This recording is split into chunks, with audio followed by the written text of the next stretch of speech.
Merci beaucoup, Jean. Alors, chers amis radicaux, nous poursuivons cet après-midi les débats initiés ce matin.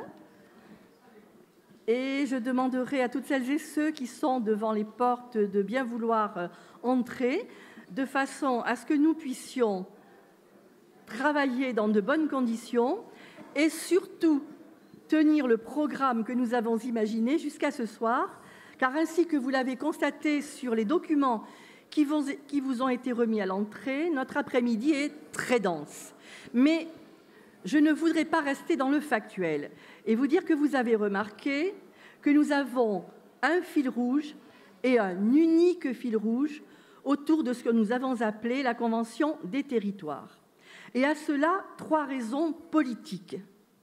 La première raison, elle ne vous échappe pas, c'est que nous sommes à quelques semaines des élections municipales et qu'une université d'été est toujours le lieu, est toujours le moment d'échanger entre nous.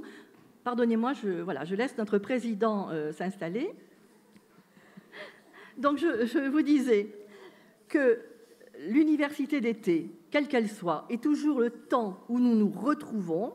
C'est toujours un temps d'échange, de bonnes pratiques, c'est toujours un temps de confrontation des idées et c'est ce qui a guidé finalement notre choix lorsqu'avec Laurent et Nathalie, nous avons donc imaginé cette université d'été.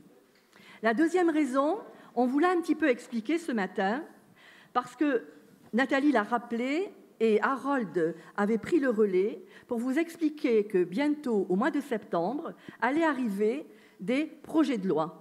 Et en particulier, le projet de loi qu'on appelle le projet de loi Le Cornu, engagement et proximité. Alors, très vite, je reprends ce qu'Harold vous a expliqué ce matin.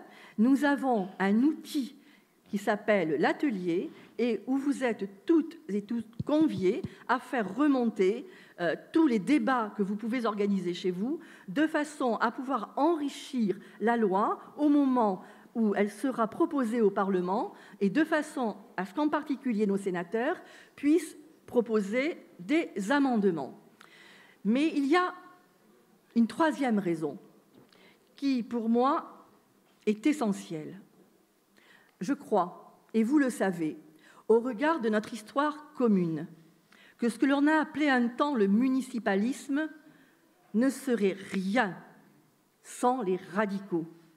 Et que c'est l'occasion aujourd'hui, radicaux réunis après un éclatement de 45 ans, nous soyons en nouveau en mesure d'être très ambitieux pour nos territoires. Juste un petit fait historique pour les plus jeunes.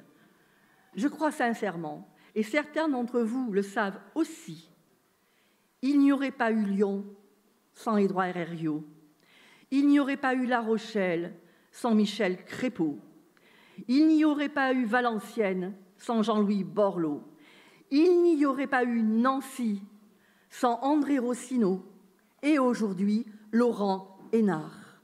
Parce qu'à chaque fois que les radicaux ont été les chefs de file, à chaque fois que les radicaux ont travaillé pour les municipalités, eh bien, nous avons eu ce que nous appelons aujourd'hui des territoires d'innovation qui furent un temps de véritables laboratoires.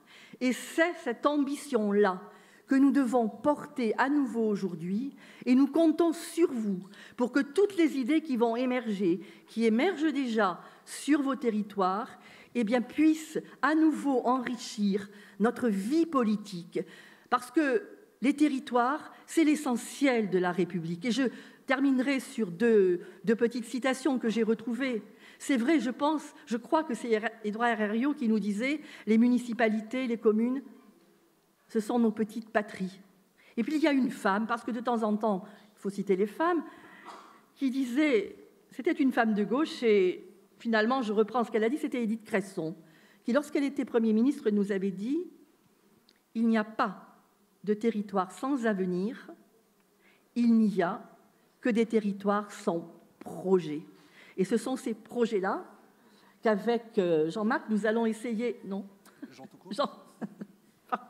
nous allons essayer de défendre aujourd'hui avec la venue, et je les en remercie, d'un certain nombre de personnalités qu'on a nommées sur nos petites fiches des experts et qu'on va appeler au fur et à mesure que tu vas appeler, Jean, au fur et à mesure du déroulé, parce qu'ils vont nous aider à traduire en idées ce que nous pensons toutes et parfois confusément.